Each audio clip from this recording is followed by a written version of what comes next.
ये तिलक के गीत आप लोग को अच्छा लगे तो लाइक शेयर और सब्सक्राइब कीजिएगा।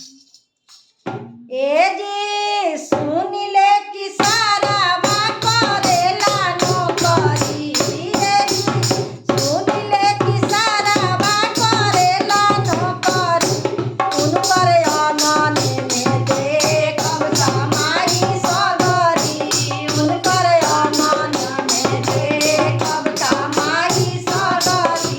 ए जी सुन ले कि सारा करेला नौकरी, ए जी सुन ले कि सारा करेला नौकरी, उनकर आंगन में देखब कमाई सगरी, उनकर आंगन में देखब कमाई सगरी।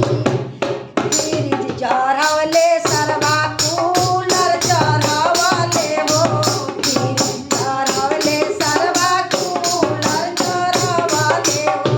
ए जी एसी के बेरिया बैठेला कगरी, ए जी एसी के बेरिया बैठेला कगरी। ए जी सुनी ले कि सारा करेला नौकरी, ए जी सुनी ले कि सारा करेला नौकरी। ए करेला नौकरी हो करेला नौकरी, उनकर आंगन में देखब कमाई सगरी, उनकर आंगन में देखब कमाई सगरी।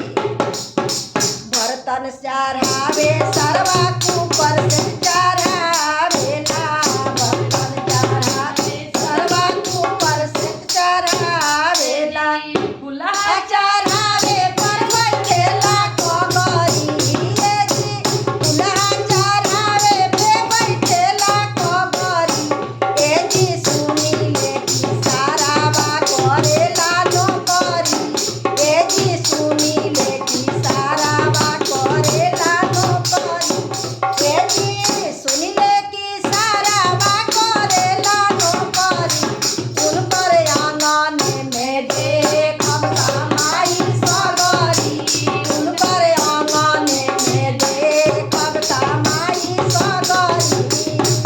टीवी चढ़ावे सरवा कूलर चढ़ावे हो, टीवी चढ़ावे सरवा कूलर चढ़ावे हो। फ्रिज चढ़ावे के बैठेला कगरी, ए जी फ्रिज चढ़ावे के बैठेला कगरी। ए जी सुन